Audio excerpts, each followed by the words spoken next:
This is How Did I Get This Far, a podcast tackling the basic skills and knowledge that we all completely missed learning. Soon enough, you'll stop having to ask yourself, how did I get this far? Hello, this is Still Clouds and I am your virtual assistant. Introducing this week's episode. It's time to find out, how did I use technology this far? Hey Siri, put on the new episode of How Did I Get This Far? Oh wait, we're already here. This episode today is all about the basics of technology. Geeking out with us today is our tech host and content creator, Brian Tong. After working at Apple Computers for over 5 years, Brian has worked as on-air talent for media platforms and news stations covering technology and consumer electronics. Earlier this year, Brian was even a live anchor for CES, or the Consumer Electronics Show, which is the most influential tech event in the world. In addition to his YouTube channel, too, Brian has a podcast called Apple Bits XL with Brian Tong, which features honest reviews about Apple products. Brian, you clearly are big in the tech space for showcasing the latest in technology, so I am fully charged and happy to have you here. Woo! Happy to be here, Amanda. This is awesome. You know, we've worked together in the past. Yes, I know, and I'm so glad that we are back together. I truly adore you, so this is going to be so much fun. So first, why technology? How did you find so much interest in it? Well, you know, I was lucky. Both of my parents were actually teachers. And, you know, back in the day, Apple computers put all their computers in schools. And so during the summer, my mom would take home the Apple computer that she had. And that's how I kind of got first exposed to technology. Then after that, I really fell in love with like a video camera that my uncle had. He would always take videos. We'd watch them on the TV at home. And so I got really curious about that. I basically saved up, I think it might have been at least like 4 or 5 years of money as a kid. And I bought my first mini DV cam, but that's where I started kind of falling in love with video and technology. Just kind of those two things really made an impact on me. And my parents encouraged me to just do whatever I loved, because I think as teachers, where all my friends were told to be business people, doctors, engineers, I kind of bucked the trend and I was like, I want to work in media. And this is a long time ago. So now I'm happy to see, you know, quite honestly, young Asian American people be more active and involved in pursuing media content creation, which YouTube has helped open up doors for. You know, it's really democratized content, period, for everyone, no matter what ethnicity, what socioeconomic background you come from. You have a phone, you can create content. So I've been fortunate to kind of learn skills along the way. I knew I wanted to be involved in media in some way, shape, or form. I did an internship at local TV stations, and then I kind of over time was fortunate enough to host, but I always knew how to shoot, write, and edit.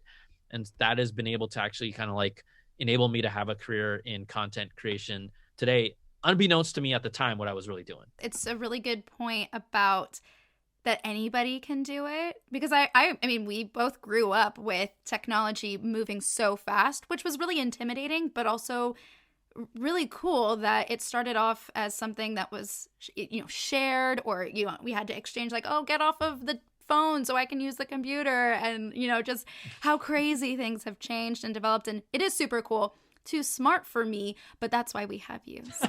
No, it's not too smart. Look, you're doing it. When I talk about content creation, you are making a podcast. All right. This is something that quite honestly wasn't really accessible to us. You might argue even say 5-6 years ago, right? I mean, It wasn't as accessible as it was. Microphones were still a little more pricey. Having a computer, now there's software tools and things that make it pretty easy for us to do this and make it attainable, where honestly, someone like a junior high kid could do a podcast and just learn what to do and how to make that happen. But it's really hard, no matter where you start, or even if you're doing it today, to be a content creator. What it really takes is a lot of mental toughness, but all the tools are there for all of us. That's true. I started with the bare minimum when I started this podcast. I still am kind of using the bare minimum, but I got myself a microphone. That's what I'm talking about. All right, so we have a lot of questions, but before we browse through those questions, we're going to do a thank you. We're going to do a game. It's going to be called This or That. I'll give you 2 options related to the topic, and you'll have to pick one, and then you can share why. Okay. This or that. All right. This or that. Okay. The first one, iPhone or Android phone? Come on. It depends on what you want in your phone. I will never pick a side here. I mean, yeah, I use an iPhone. It's easy to use. If my mom asked me this question, I would say, get an iPhone. If someone like my brother asked me this question, I'd say, what do you want to do with your phone? And that would determine whether you go Android or iPhone. There's a lot of reasons why you might say Android, more customizability, quite honestly, more cutting edge features. But then you go over to iPhone, tends to be more reliable, works better, easier to use. And then they have a really strong ecosystem. If you have an Apple laptop and an Apple iPhone and Apple AirPods and Apple Watch. So other Android, you do have ecosystems, but they're just not clean and as tight as Apple. If I had it, let's say for you as a content creator, I would probably say Apple. Well, then I made the right choice because that's what I have. But honestly, I think it is. Well, first of all, I need the text to be blue. If a text is green, I'll still give you the benefit of the doubt. They brainwashed you with that. They brainwashed us with that. Well, because there's just like, it seems like there's extra features with the fact it's blue. Whatever. This is not where the conversation's going. But my point is, I mean, yes, actually the brainwashing is a really good point. But is it true that Android phones come up with the next feature before iPhone, but then iPhone perfects it and then they release it and it's better? Is that like, I feel like I've heard that a lot. I would say that's pretty accurate from a standpoint where, because phones are competitive, you have to remember Apple is like their own platform. With Android, there are like, let's say 10, arguably 15 companies that are all using the same similar operating system and competing. So it's very competitive. Android tends to roll out features first. Apple, you can use the word perfect. Apple tends to fine tune it for their ecosystem, so it's easier to use and more easy to understand, where a company like Samsung might throw the whole kitchen sink at it. But then, because some of these companies are willing to take risks and innovate, you've got something like Samsung, who just released a phone that has a 10x optical zoom, which means it can zoom in 10 times your image without losing any resolution. Apple's only does 2.5 to 3. It's probably going to have a 2x, 3x zoom for the next 2 years before they even smell a 10x zoom. Samsung's camera on their new S21 Ultra is really special, and it's polished. So it just depends, But again, even if Android has the best tech in some of their phones, depending on the phone, a lot of times someone like you and me, if we're really locked into the Apple ecosystem, we're not going to disrupt it and all of a sudden get an Android phone because we have a laptop, we have AirPods, we have an Apple Watch. So Apple's smart. That ecosystem keeps you locked in more than anything else, more than the phone. Yep. I fell into that trap. You're right. Okay. So my next one is Samsung Galaxy tablet or Apple iPad. For the best screen on planet Earth, Samsung Galaxy Tab S. For the best software and interface and just honestly the best tablet experience, iPad, hands down. Okay. All right.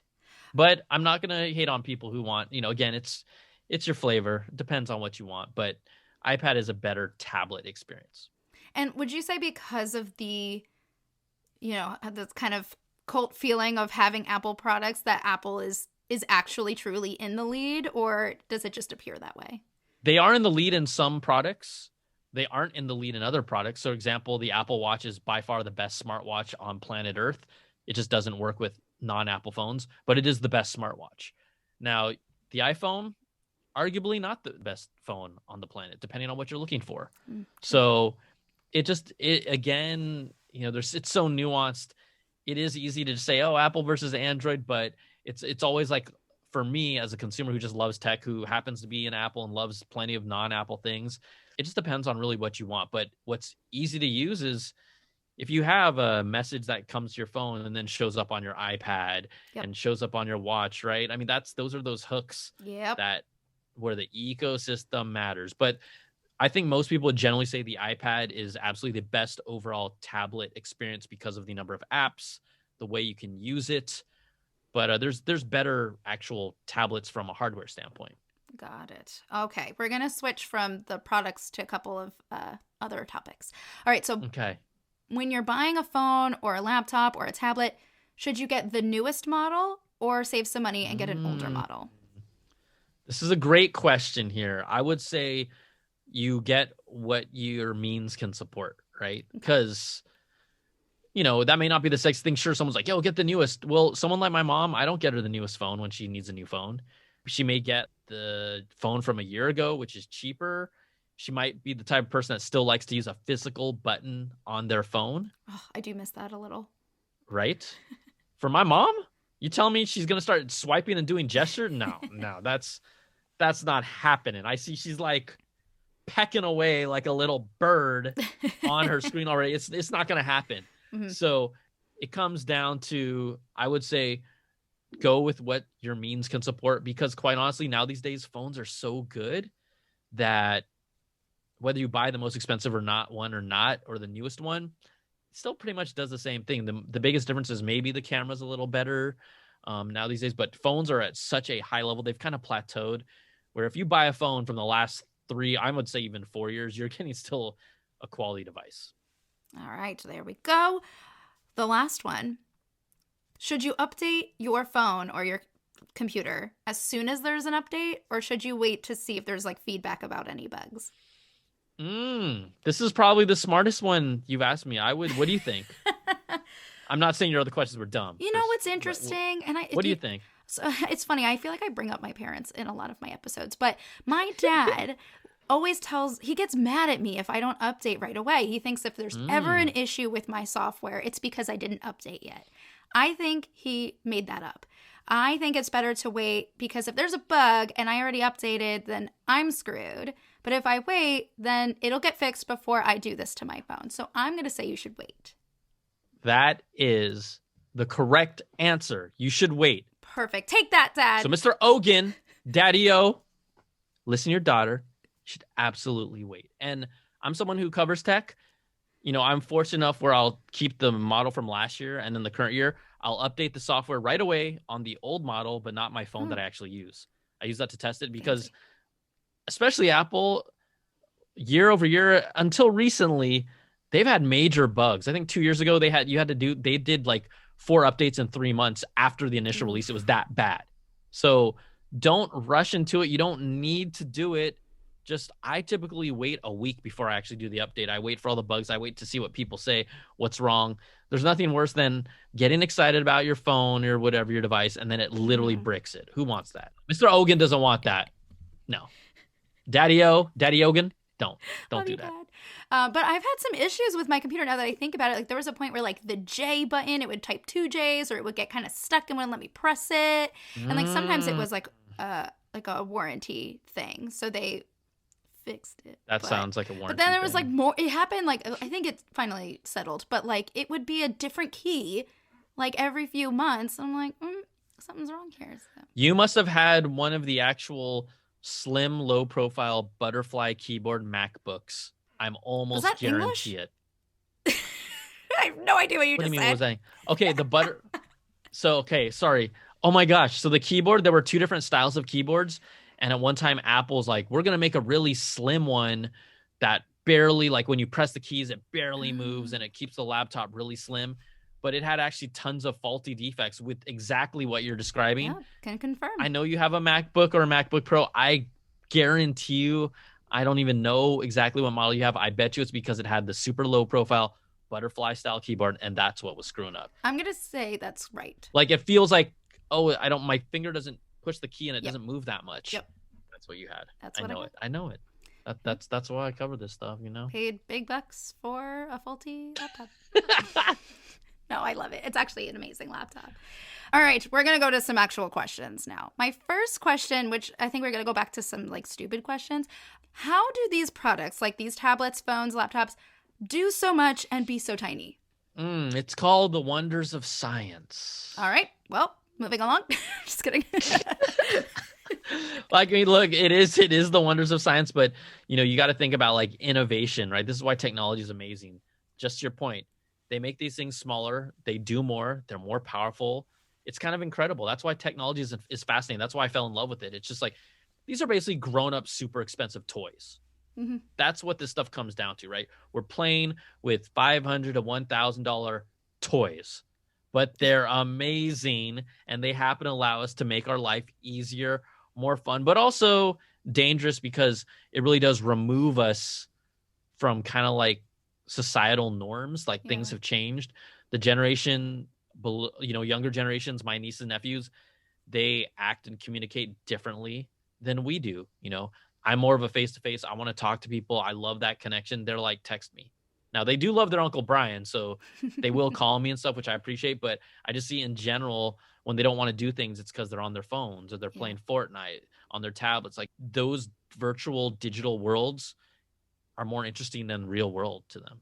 It's just true. Their attention spans are. And that's kind of sad to me, the fact that they don't want to go out and play. They want to go and play Fortnite with their friends. That's how they go out and play. And I'm like, damn, like it really has changed. So these things are amazing, but even as grown-ups, right, getting stuck on staring at Instagram forever or Twitter or Clubhouse, we've got to be able to control ourselves, Amanda. Mm-hmm. Yeah, okay, this is getting personal. All right, we're going to move on to the next question. I don't like this anymore. Do you know a lot about Wi-Fi, or the Bluetooth or 5G? I don't know what any of that means. Do you know about that too, or are you just I can explain it. I mean, I don't know how deep you want me to get, but do you want to know what the difference between all those things are and what they mean? Yeah, I mean, I don't know. They're different. That's all I can say, but I don't know exactly how they work. Okay, so this is a little wireless communications 101 with Brian Tong, aka BTZ. Okay. All right. So first of all, Wi-Fi is a form of wireless internet, right? So for example, back in the day, we used to have to plug in a cable into the wall and plug it into our computer. Mm-hmm. All Wi-Fi is to just think of it as wireless internet. Why isn't it called Wi-I then? You know what? The funny thing now I don't even know what technically why it's actually Wi-Fi. I mean, I should look this up. I've just always known it to be called Wi-Fi. Wireless fickleness, I don't know, whatever it is, because it can be fickle. It can be. So that's really, it also connects devices. It's basically a network connection and internet combined, because also Wi-Fi allows me to see my other computers on Wi-Fi, right? Does that make sense? So It's just like internet based and connecting our computers. Now, Bluetooth, not exactly like Wi-Fi, but Bluetooth is another type of wireless communication that typically allows our devices to talk to each other.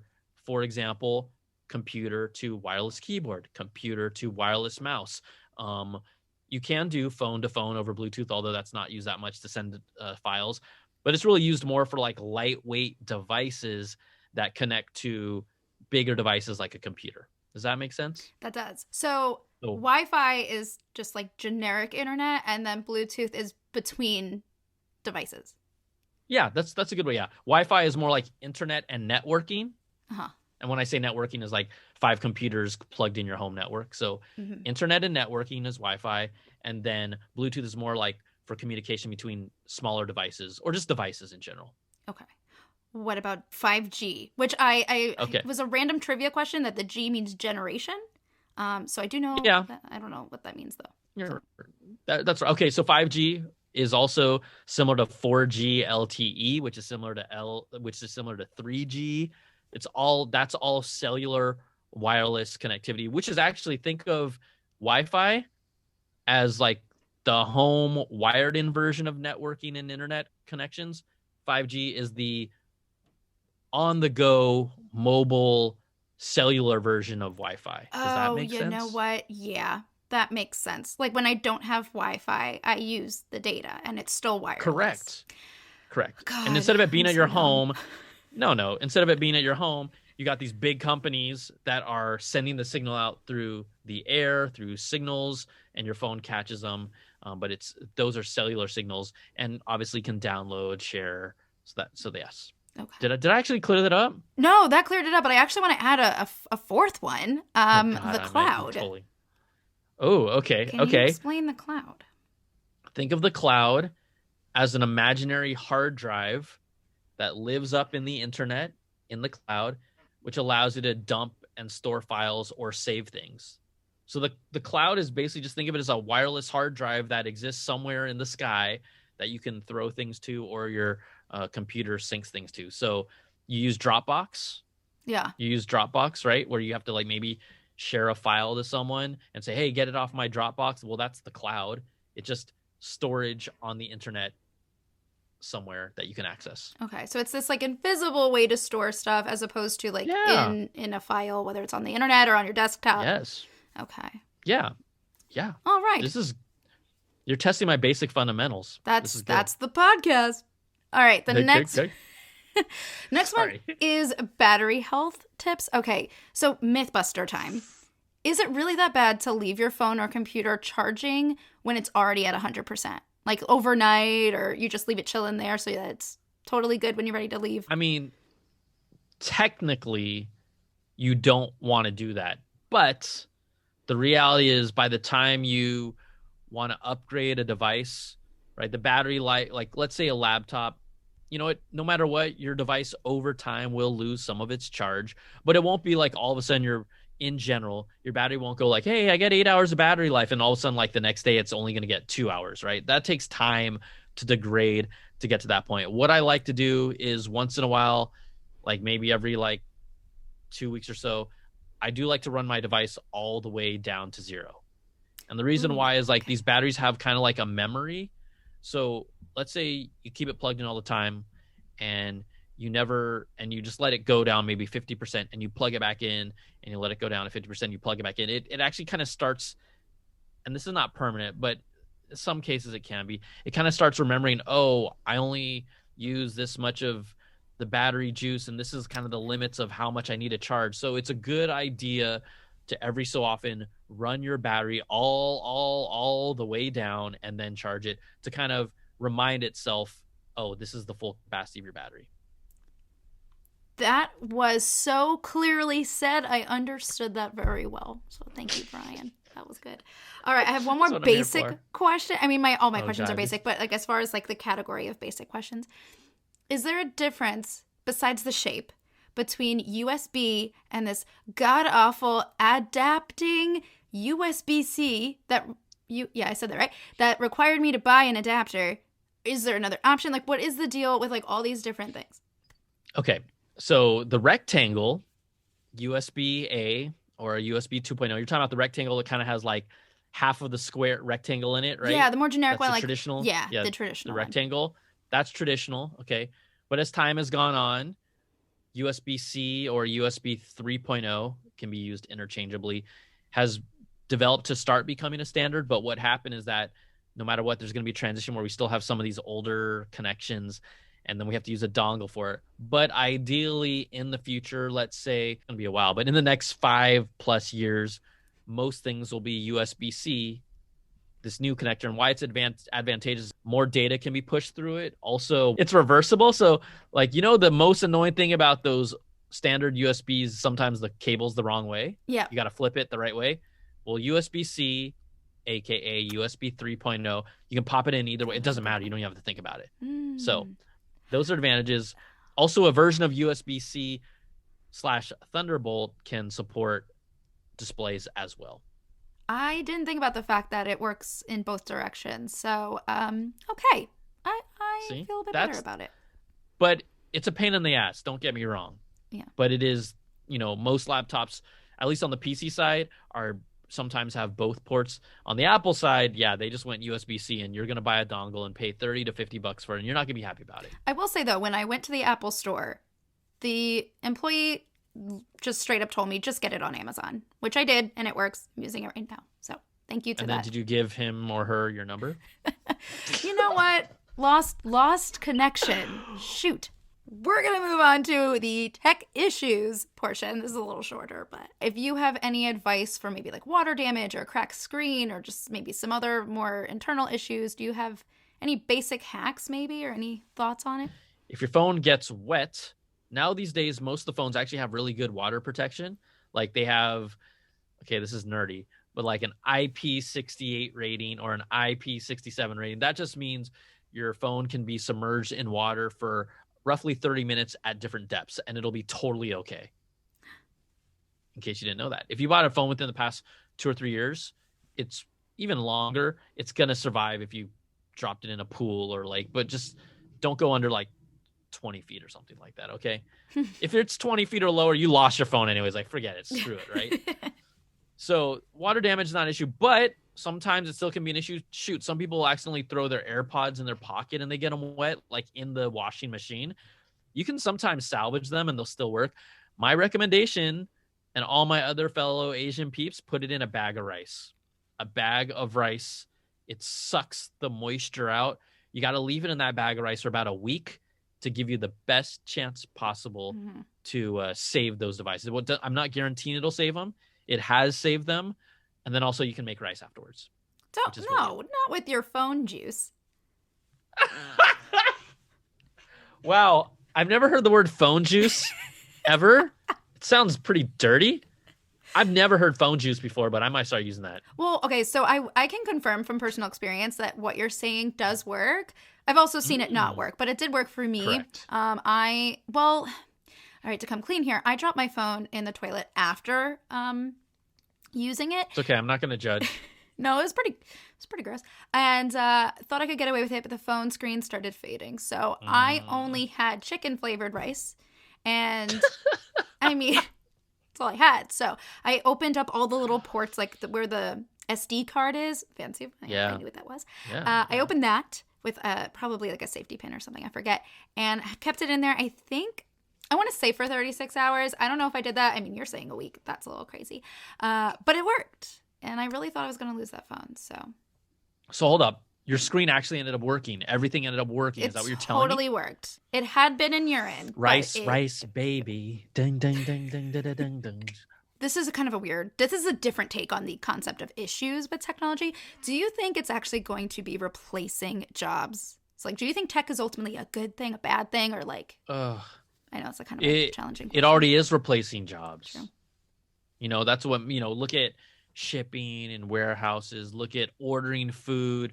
We're going to have to evolve as a society to improve our skills for the next generation to keep our jobs. There's no doubt about it. Like, companies' interests are typically for making money. There are some companies that do really care about their employees, but let's be real. You and I both know, we've seen it.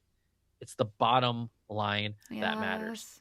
So you're telling me a shipping company wouldn't buy an automated robot that they don't have to pay healthcare or benefits for, that's more efficient, arguably, than a human, that doesn't make human errors and won't get injured on the job, and probably over the life of that machine replace, you might even say 2 to 3 people, and cost over the life of it, I won't even say half, less than half, maybe a quarter of that, of what that costs. Yeah. They're going to do that, right? They're already starting to. You're starting to see there's robots already in Amazon. I mean, Amazon still, it requires people in their warehouses to do certain things, but they're also using robots too. Yeah. We've seen this in car manufacturing. We've seen this in, even just the food industry, of how they make food. It's more like automated, mechanical. Yeah, automated. Thank you. So these are things that we have to. I think technology is great, but it actually makes me very sad, because there's a lot of people that their jobs, based on their socioeconomic position in life, doesn't allow them to necessarily get the right levels of education to kind of help put them in positions where maybe they won't be phased out by automation. It's happening. It's going to happen. And I think that we need to do something about it. The problem that I also see, this is deep, is that these companies that are investing towards more automated tasks, they're making more money. They're keeping more money. Oh, that's great. So they're making millions on more millions. How do they give back to the community? Even AI is scary to me. Artificial intelligence is the future of technology. It allows these companies to see and learn things that no longer require humans to crunch the numbers and make decisions for them. So, people at kind of the entry level area, that's where it hurts the most. So that's what I'm concerned about. Ugh, that made me sad. Yeah. No, it is. I mean, of course, I'm sure it's creating jobs for those who can understand technology, because those machines have to be overseen. Yeah, but that's like a specific job that not everyone's interested in. It is a shame, but it exists. So, we have to evolve. Yeah, we have to evolve. I think we just have to evolve, basically. We kind of have to. That's what it comes down to. Well, speaking of which, we're going to do one last topic here, which is about the shopping for it, since it's here. Obviously, technology, like we said, it's growing so fast, it's obviously taking over. But do you have any insight on how to shop when it comes to it growing so fast? Like, do you have any advice for buying your laptop, buying your phone, buying your smartwatch, if you should? Any other? I know we kind of touched on it before, but any other tips? First of all, especially with today's times, buy within your means. these are expensive toys for grown-ups, okay? I mean, I can't say it anymore. But once you establish that price point, there's ways, you can literally search up like best earbuds for $50. But I think honestly, also it comes down to ecosystem, right? If you're an Apple person, you're probably going to buy Apple stuff, which tends to be more expensive. But I will tell you, there's plenty of options that you don't have to buy the brand name. And yeah, sometimes the brand name makes you feel good, but you don't have to buy the brand name. I mean, it's a good example with my my dongle. Oh, I hate that word. But yeah, like I just got it off Amazon, and I like that word personally. Can you say it again? I'm not saying it again. Okay, my last final question before we close here. Just any last tips when it comes to struggling with technology? I think, obviously that's the whole point of this episode in particular, but any like weird hack that or just like weird tip, maybe like a cool thing? Oh, that's so hard. Just be curious about it. And, the answers are out there. The answer's out there. This is hard. This is hard for me to give like a defined concrete answer because you could go in so many directions. That's true. All right, well, I'll spare you. All right, well, for more serious insider knowledge on the latest in technology. Wow. Where can people best find you? Best way to find me is kind of two places. My number one spot is my YouTube channel. It's just youtube.com/Brian Tong, Brian with an I. Makes it easy. I cover Apple stuff, tech stuff, TVs, headphones, tech geek culture. I've done some cool interviews with people like director for In the Heights and Crazy Rich Asians, John M. Chu. Nice. Done stuff like where we talk about like the self-lacing Nike shoe, and then obviously the latest Apple releases. So I really cover kind of like the cool, fun stuff that I really care about, but it's all around this kind of ethos, tech, geek, and culture. YouTube.com/Brian Tong. And then you can follow me on Twitter @Brian Tong. It's kind of the easy places to find me. Thank you, Brian, for that refresh on everything about technology. Wow. I have one last thing. I know. I got one last thing to say before we go. Alexa, set a reminder for next Tuesday for the next episode of How Did I Get This Far? See you later. I hope this episode helped.